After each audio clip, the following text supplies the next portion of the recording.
우리 말씀 보겠습니다. 하나님께서 오늘 우리에게 주신 말씀은 신약성경 요한복음 14장에 있는 말씀입니다. 요한복음 14장 16절, 17절, 18절 말씀, 제가 가지고 있는 성경으로 신약성경 172페이지에 있습니다. 요한복음 14장 16절, 17절, 18절 말씀을 우리 다 함께 한 목소리로 하나님께 봉독하여 올리겠습니다. 시작. 내가 아버지께 구하겠으니 그가 또 다른 보혜사를 너희에게 주사 영원토록 너희와 함께 있게 하리니 그는 진리의 영이라. 세상은 능히 그를 받지 못하나니 이는 그를 보지도 못하고 알지도 못함이라. 그러나 너희는 그를 아나니 그는 너희와 함께 거하심이요 또 너희 속에 계시겠음이라. 내가 너희를 고아와 같이 버려두지 아니하고 너희에게로 오리라. 아멘. 예수님을 믿는 우리에게는 아주 특별한 권리가 있습니다. 그것을 예수 믿는 특권이라고 이야기하면서 우리는 지난 3주 동안에 걸쳐서 우리가 가지고 있는 예수 믿는 특권으로서 하나님의 말씀과 기도에 대해서, 그리고 지난주에는 믿음으로 구하는 기도에 대해서 함께 나누었습니다. 그런데 사실은 우리가 예수님을 믿고 있음에도 불구하고 우리가 가지고 있는 지혜와 지식, 총명에는 아주 분명한 한계가 있음을 인정할 수밖에 없습니다. 때문에 이 한계를 우리가 벗어나야 우리가 말씀을 읽어도 깨달을 수 있고 기도를 해도 제대로 응답받는 기도를 할 수 있습니다. 안타깝게도 그러나 우리가 가지고 있는 죄성으로 인해서 발생되는 문제가 우리의 앞을 가로막고 있기 때문에 사실 우리의 실력과 우리의 경험만을 가지고는 우리가 가지고 있는 그 태생적인 한계를 스스로 극복해낼 수 없습니다. 우리의 실력과 경험으로 우리의 한계를 극복해낼 수 없다 보니 우리가 그 한계점에 가까이 가면 가까이 갈수록 우리는 점점 불안해지고 답답해지고 예민해지고 짜증이 나고 화가 나는 것이 사실입니다. 우리만 그런 것이 아닙니다. 예수님께서 십자가에 달려 돌아가시던 당시 예수님을 믿고 따랐던 제자들에게도 우리와 똑같은 동일한 현상이 발생했습니다. 제자들은 예수님으로부터 십자가에 대한, 장사 진행과 부활에 대한, 그리고 세상 마지막 날에 어떻게 서 있어야 하는지에 대해서 끊임없이 가르침을 받았고 말씀을 들었지만 그들이 가지고 있었던 지식과 지혜, 경험과 실력으로서는 도저히 예수님의 말씀을 제대로 이해할 수도 받아들일 수도 깨달을 수도 없었나 봅니다. 결국 제자들은 예수님께서 붙잡히실 때 다 제각기 흩어져 도망할 수밖에 없었습니다. 예수님께서 돌아가신 이후에도 제자들은 예수님과 마지막을 함께했던 마가의 다락방에 숨어 두려워할 수밖에 없었고 그 심각한 두려움 속에서 예수님과의 추억만을 그냥 곱씹으며 어찌할 바를 몰라 한숨만 내쉬고 있었습니다. 그들이 그렇게 한숨과 회황 가운데 있을 때에 예수님께서 찾아오셨습니다. 제자들을 찾아오신 예수님께서는 두려워 떨며 숨어있던 제자들에게 평강을 선물로 주셨습니다. 요한복음 20장 21절 말씀에 예수님께서 제자들을 찾아오셔서 너희에게 평강이 있을지어다 라고 말씀해 주셨습니다. 예수님은 제자들의 상황과 그들이 처해 있던 마음의 상태까지도 이미 다 알고 계셨습니다. 예수님께서는 제자들에게 지금 무엇이 가장 필요한지 알고 계셨습니다. 제자들에게 지금 가장 필요한 것은 평강이었습니다. 그들의 두려움을 제거할 수 있는 평강이 제자들에게 필요했습니다. 그래서 예수님은 제자들을 찾아오셔서 평강을 허락하셨습니다. 예수님께서 제자들에게 평강이 너희에게 있을지어다 라고 말씀하시면서 평강을 주신 것은 분명히 두려워 숨어 떨고 있었던, 한숨만을 내쉬고 있었던 제자들을 위로하는 말씀이었지만 그냥 위로의 말씀만으로 그치지는 않았습니다. 예수님께서는 제자들에게 평강을 주심으로 두려워 숨어있던 제자들을 위로하셨고 동시에 예수님이 주신 평강의 능력으로 세상을 이길 힘을 함께 주셨습니다. 그 세상을 이긴 평강의 능력은 바로 성령이십니다.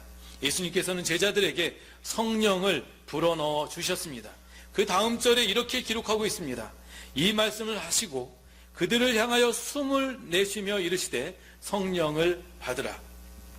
한숨만 내쉬면서 사람들을 피해 두려워 숨어있던 제자들에게 찾아오신 예수님께서 그들의 한숨을 대신해서 예수님이 숨을 내쉬셨습니다. 그리고 성령을 받으라 하셨습니다.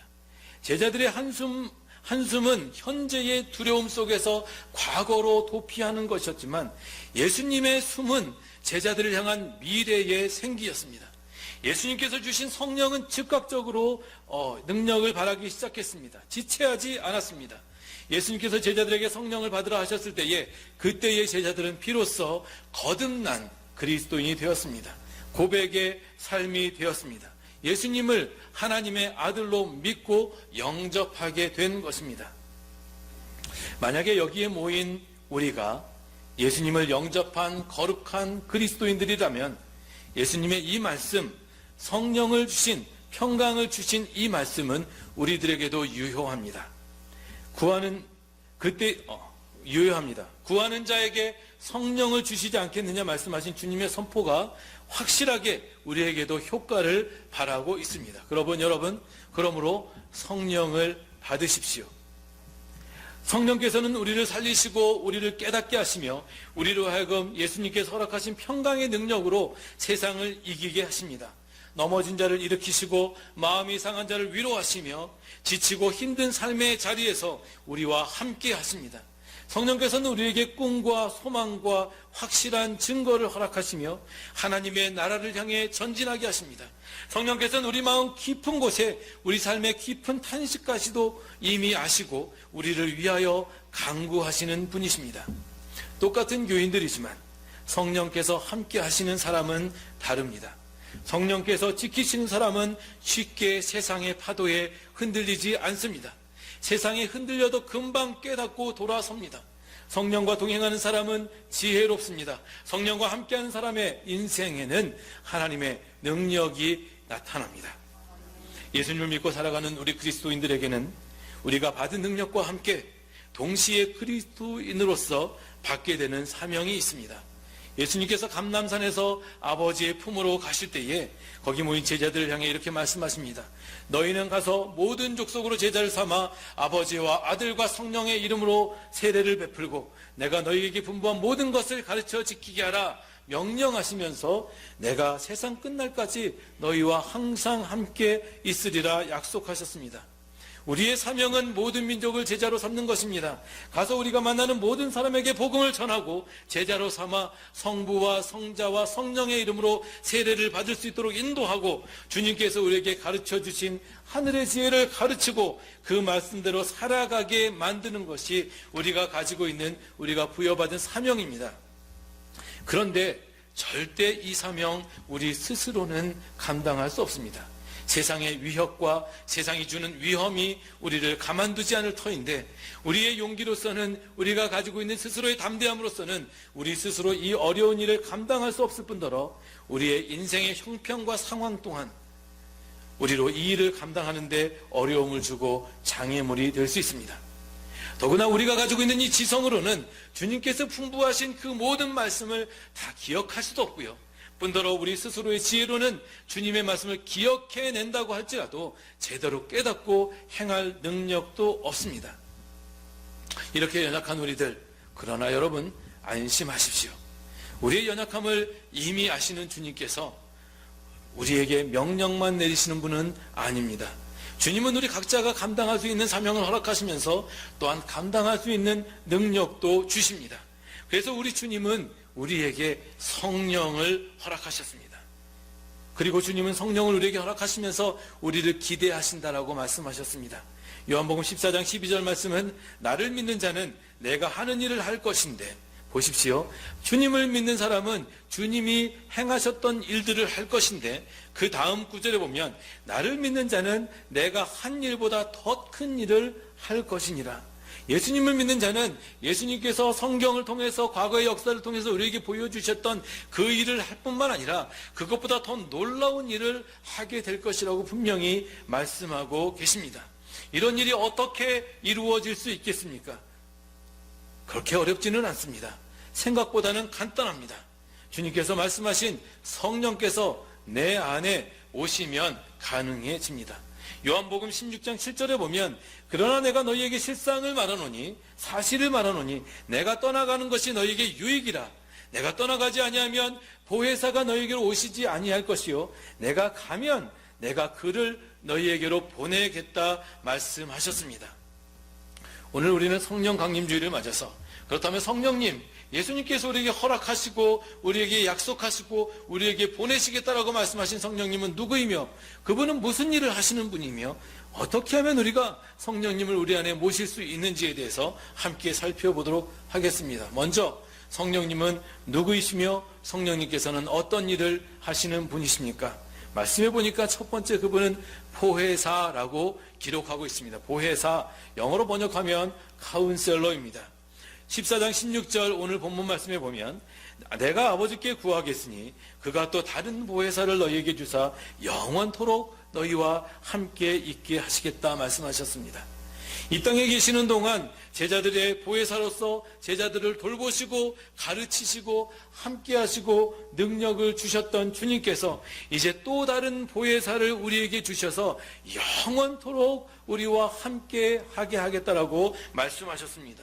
성령께서 우리에게 오셔서 예수님께서 제자들을 지키시고 돌보시고 함께 하신 것과 같이 우리와 그렇게 함께 하실 것이라고 말씀하고 계시는 것입니다.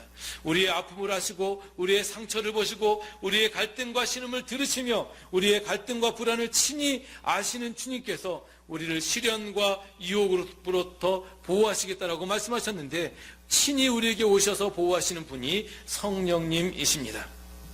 또한 성령님은 진리의 영이시라고 말씀하고 있습니다. 14장 26절 말씀에 보면 보혜사 곧 아버지께서 내 이름으로 보내실 성령 그가 너희에게 모든 것을 가르치고 내가 너희에게 말한 모든 것을 생각나게 하리라. 15장 26절 말씀해 보니까 내가 아버지께로부터 너희에게 보낼 보혜사 곧 아버지께로부터 나오시는 진리의 성령이 오실 때에 그가 나를 증언하실 것이요 라고 말씀하십니다. 보혜사 성령님은 진리의 성령님이십니다. 성령님께서는 우리에게 오셔서 예수님께서 말씀하신 모든 것을 다 생각나게 하시고 또한 우리가 알아야 할 모든 것을 가르치고 우리가 해야 할 말을 제대로 하도록 지혜를 주실 것입니다. 요한복음 14장 17절 말씀에 보면 그는 진리의 영이라 세상은 능히 그를 받지 못하나니 이는 그를 보지도 못하고 알지도 못함이라. 그러나 너희는 그를 아나니 그는 너희와 함께 거하시며 너희 속에 계시겠음이라 말씀합니다. 성령님은 진리의 영이십니다. 세상은 그를 보지도 못하고 알지도 못하고 받을 수도 없습니다만 구속함을 받은 우리는 성령님을 알고 성령님과 함께 거할 수 있습니다. 또한 우리는 성령님을 통하여 예수님께서 우리에게 말씀하신 모든 바를 기억해낼 수 있으며 또한 깨달을 수 있습니다. 세 번째, 성령님은 우리의 연약함을 도우시는 분이십니다. 로마서 8장 26절 말씀에 보면 이와 같이 성령도 우리의 연약함을 도우시나니 우리는 마땅히 기도할 바를 알지 못하나 오직 성령이 말할 수 없는 탄식으로 우리를 위하여 친히 간구하신다 말씀하고 있습니다. 때때로 우리가 무엇을 기도해야 할지 모르는 그러한 상황 가운데서도 때때로 우리가 갈팡질팡할 때에도 우리가 연약하여 쓰러져 홀로 버려져 있을 때에도 성령께서는 우리 안에서 우리의 연약함과 미련함을 도우신다라고 말씀하십니다. 심지어 우리가 나 자신을 인식하지 못하는 순간에도 우리로 하나님의 뜻을 이루는 삶을 살도록 우리 안에서 탄식하시며 간구하시는 분이 성령님이십니다. 네 번째, 성령님께서는 우리로 하나님의 나라를 보게 하시고 또한 하나님의 나라를 들어가게 만드시는 분이라고 말씀합니다. 요한복음 3장 3절과 5절 말씀에 보면 예수께서 대답하여 이르시되 진실로 진실로 내게 이르노니 사람이 거듭나지 아니하면 하나님의 나라를 볼 수 없느니라. 예수께서 대답하시되 진실로 진실로 내게 이르노니 사람이 물과 성령으로 거듭나지 아니하면 하나님의 나라에 들어갈 수 없느니라 말씀하십니다. 우리가 성령으로 말미암아 거듭날 때에라야 우리는 하나님의 나라에 들어갈 자격이 생기고 그리고 하나님의 나라에 들어갈 수 있습니다.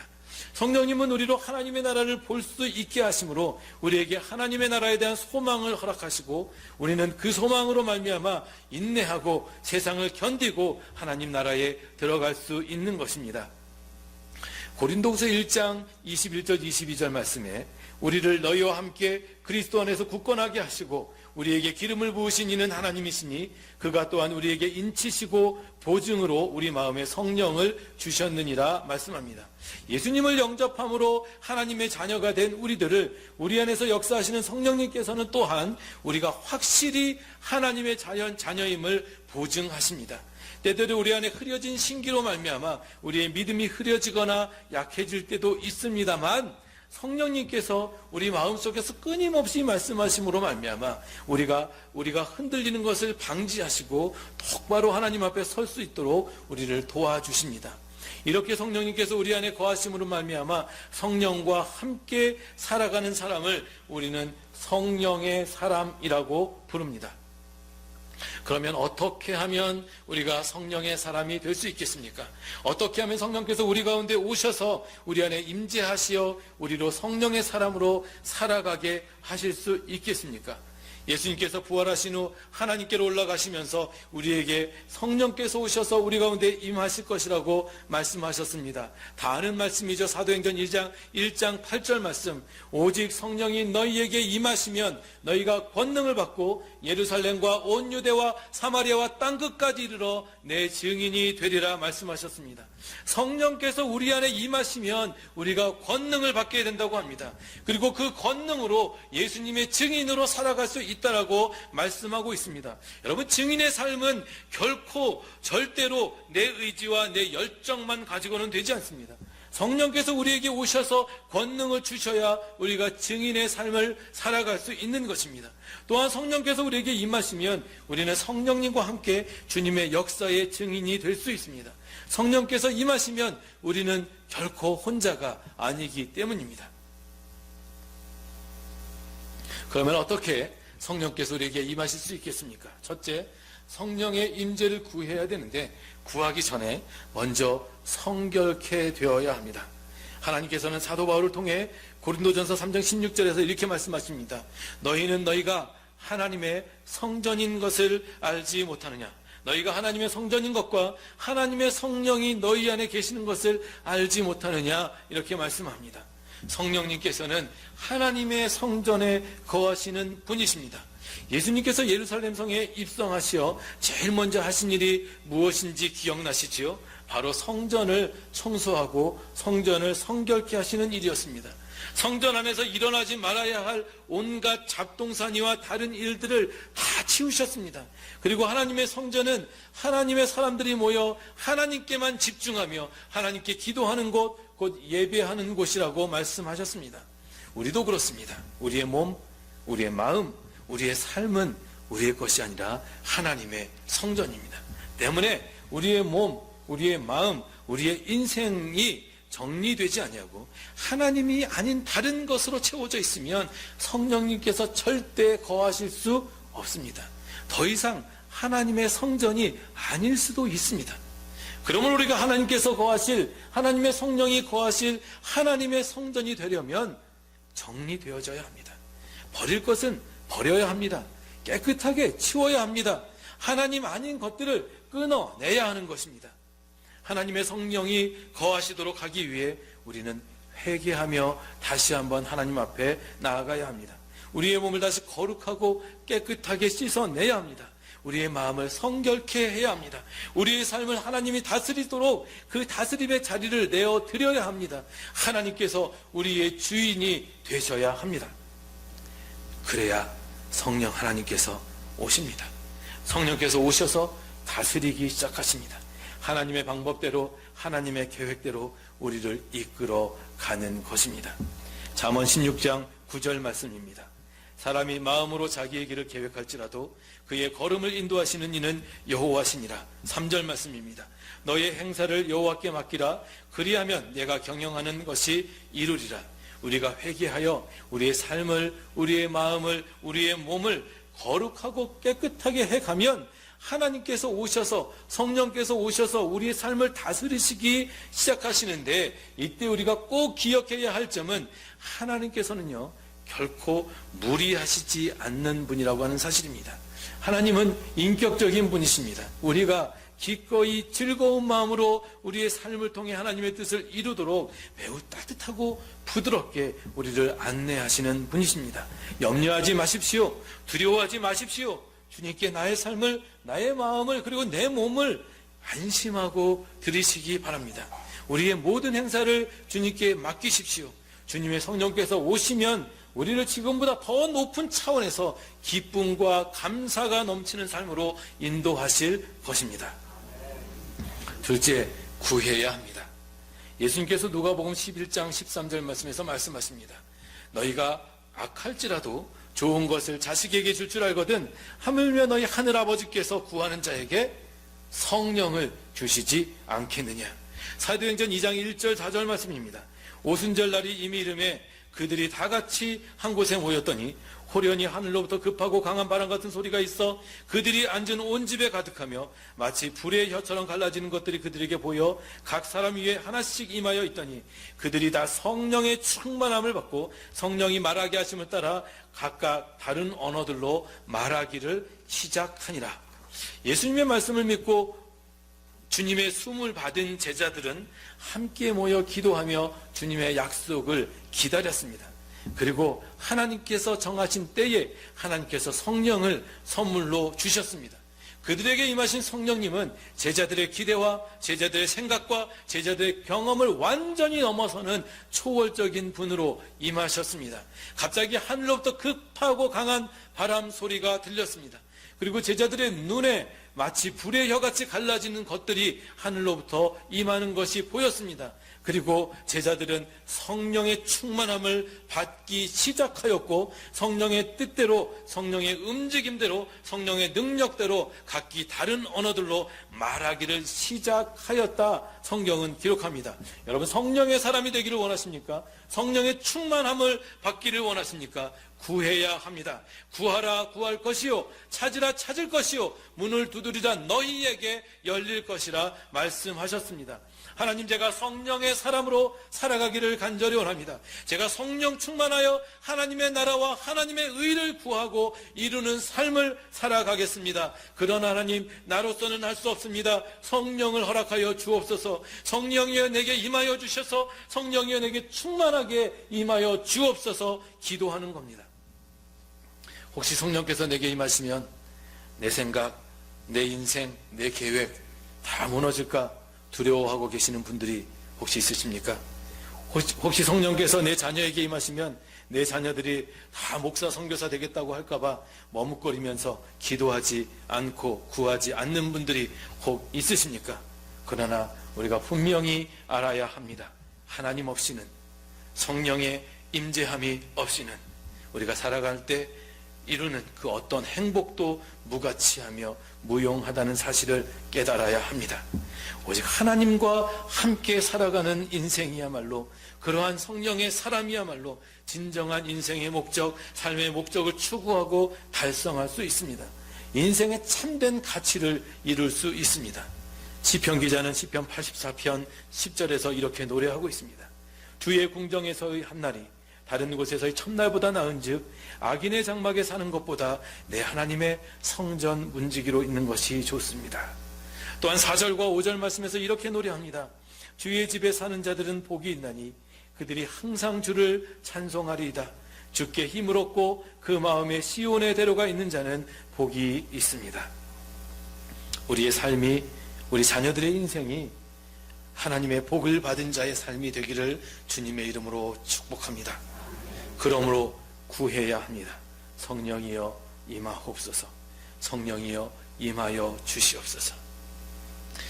고린도전서 12장 7절 말씀에 하나님께서 우리 각 사람에게 성령님을 허락하심은 하나님의 유익이 아니라 우리의 유익을 위하심이라고 말씀하셨습니다. 성령께서 임하시면요 결코 손해보지 않습니다. 성령께서 우리에게 임하시면 오히려 대박나는 인생을 사실 수 있습니다. 셋째, 그러므로 믿음으로 받으십시오. 요한일서 3장 14절 15절 말씀입니다. 그를 향하여 우리가 가진 바 담대함이 이것이니 그의 뜻대로 무엇을 구하면 들으심이라. 우리가 무엇이든지 구하는 바를 들으시는 줄을 안즉 우리가 그에게 구한 그것을 얻은 줄로 또한 아느니라. 마가복음 11장 24절 말씀입니다. 그러므로 내가 너희에게 말하노니 무엇이든지 기도하고 구하는 것은 받은 줄로 믿으라. 그리하면 너희에게 그대로 되리라 말씀하셨습니다. 기도하셨습니까? 우리 믿음으로 구하는 기도를 하나님께서 들으시는 바를 우리가 안다면 또한 그대로 믿음으로 받아들이는 것입니다. 믿음으로 받으면 우리에게 그대로 될 것이라고 이미 약속하셨습니다. 네 번째, 이제 온전히 맡기십시오. 그리고 성령을 누리십시오. 성령께서 나를 운행해 가시도록 조용히 그분의 뜻에 내 삶을 완전히 맡기고 순종하는 겁니다. 시편 139편에 여호와여 주께서 나를 살펴보셨으므로 나를 아시나이다. 주께서 내가 앉고 일어섬을 아시고 멀리서도 나의 생각을 밝히 아시오며 나의 모든 길과 내가 눕는 것을 살펴보셨으므로 나의 모든 행위를 익히 아시오니 여호와여 내 혀의 말을 알지 못하시는 것이 하나도 없으시니이다. 하나님께서는요, 우리가 앉아있는 것도 아시고 우리가 일어나는 것도 알고 계십니다. 우리의 생각하는 바를 다 알고 계시는데 심지어는 나도 모르는 내 생각까지도 꿰뚫어 보시는 분이 하나님이십니다. 내게서 내가 잊어버린 내 과거까지도 아시고 현재 내 모습을 아시며 아직 깨닫지 못하고 바라보지도 못하는 우리의 미래를 아시고 그리고 우리의 현재 상황을 그 미래의 소망에 맞추어 가시는 분이 하나님이십니다. 우리의 과거와 현재와 미래를 아시는 하나님께서는 나보다 나를 더 잘 아시어서 나를 가장 좋은 길로 인도하십니다. 예레미야 29장 11절 말씀입니다. 나 여호와가 말하노라 너희를 향한 나의 생각을 내가 아나니 평안이요 재앙이 아니라 너희에게 미래와 희망을 주는 것이니라. 마지막으로 성령께서 우리에게 임하시면 우리가 변화됩니다.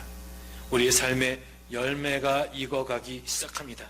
열매 없던 나무에 열매가 주렁주렁 달리기 시작하여 주인의 마음을 기쁘시게 해드릴 수 있습니다. 성령께서 우리 안에 임재하시고 우리가 성령의 사람으로 살아갈 수 있는 것입니다. 성령께서 오시면 우리는 능력의 삶을 살아갈 수 있습니다. 능력으로 말미암은 삶은 활기 있고 꿈과 비전을 향해 나아가는 인생입니다. 또한 사랑으로 함께하는 삶을 살아갈 수 있습니다. 현대인의 가장 큰 문제점이 무엇인 줄 아십니까? 혼자 사는 것입니다. 혼자 밥 먹고 혼자 놀고 혼자 잠을 잡니다. 혼자 그렇게 인생을 살아갑니다. 그러나 깊이 한번 생각해 보십시오. 혼자서는 안 됩니다. 너무 힘이 듭니다. 먼저 성령님과 함께 하시고 그리고 다른 성령의 사람들과 함께 하시기 바랍니다. 함께 이야기를 나누시고 함께 웃으시고 함께 우시고 함께 식사하시며 우리 안에 계신 성령님을 나누고 누리는 것입니다. 디모데후서 1장 7절 말씀입니다. 하나님이 우리에게 주신 것은 두려워하는 마음이 아니요 오직 능력과 사랑과 절제하는 마음입니다. 로마서 5장 5절 말씀에 소망이 우리를 부끄럽게 하지 아니함은 우리에게 주신 성령으로 말미암아 하나님의 사랑이 우리 마음에 부은 바 됨이니 말씀합니다. 하나님을 향한 소망은 결코 우리를 실망시키지 않습니다. 왜냐하면 하나님께서 우리에게 주신 성령으로 말미암아 우리 마음에 하나님의 사랑을 하나님께서 끊임없이 계속 가득 부으시기 때문입니다. 말씀을 마치려고 합니다. 성령님이 누구십니까? 그분은 하나님이십니다. 우리의 보혜사 카운셀러가 되십니다. 우리의 모든 아픔을 위로하시고 우리의 상처를 꿰매 주시는 분이십니다. 우리를 진리로 인도하시는 하나님의 영이십니다. 또한 우리의 믿음을 확증시키시는 보증이 되시며 우리의 연약함을 탄식하시고 우리를 위하여 먼저 하나님께 간구하시는 분이십니다. 성령님께서 우리와 함께 하시는 그 순간부터 우리에게는 새로운 소망이 시작이 됩니다. 그 소망은 하나님 나라에 대한 소망입니다. 그 소망은 우리의 눈을 열어 하나님의 나라를 보게 만들고 그 소망은 우리를 하나님의 나라로 향하게 인도합니다. 또한 성령께서 우리에게 주시는 그 소망은 우리로 세상을 견디고 세상을 이기고 내 삶의 초점을 세상으로부터 하나님으로 향하게 만들어 줍니다. 성령께서 우리 마음에 계실 때 우리는 하나님의 백성이 되고 우리는 하나님의 사람이 됩니다. 성령님의 권능은 우리로 하여금 복음의 증인이 되게 하십니다. 성령님께서는 우리 마음에서 끊임없이 말씀하십니다. 그리고 그 말씀을 통해 우리로 하여금 예수 그리스도의 증인으로 살게 하시는 것입니다. 그래서 증인으로 사는 우리는 우리 안에 계신 성령님의 음성에 더욱더 귀를 기울이게 됩니다. 그분의 말씀에 기쁨으로 기꺼이 순종하게 됩니다. 그렇게 함으로써 우리는 더욱 성령님의 능력으로 살아갈 수 있으며 성령님의 능력으로 이 땅에서 복음의 승리를 우리 인생 가운데 이룰 수 있습니다. 성령 강림 주일입니다. 성령님께서는 지금도 우리와 함께 거하시기를 원하고 계십니다. 성령님께서는 지금 우리의 삶에 기꺼이 동참하시기를 원하고 계십니다. 하나님께서 이미 우리에게 허락하신 성령을 믿음으로 받으시기 바랍니다. 기쁨과 감사로 하나님을 예배하며 놀라운 능력과 사랑과 절제의 삶을 성령으로 말미암아 살아가게 되시기를 주님의 이름으로 축복합니다. 그래서 주렁주렁 성령의 열매를 맺어가는 성령의 사람으로서 살아가게 되시기를 예수님의 이름으로 축복합니다. 같이 기도하겠습니다. 지금도 우리에게 오셔서 우리의 마음의 문을 두드리시며 우리 안에 들어오시기를 원하시는 성령님, 이제 우리의 마음을 열고 주님을 초청합니다. 때로는 불같은 성령으로, 때로는 비둘기 같은 성령으로, 때로는 논리적이고 합리적이고, 때로는 우리의 상상을 초월하시어 우리 가운데 오시는 성령님, 오늘 그 성령님께서 우리의 주인이 되시고 우리와 함께 하시고 우리를 능력으로 인도하심으로 말미암아 우리의 삶에 하나님의 마음을 기쁘시게 하는 성령의 열매가 맺게 하여 주옵소서. 이제 시작입니다. 성령님, 우리의 마음을, 우리의 몸을, 우리의 삶을 주님 앞에 온전히 내어드리고 의탁합니다. 하나님 주께서 인도하여 주옵소서. 감사를 드리며 예수 그리스도의 이름으로 기도합니다. 아멘.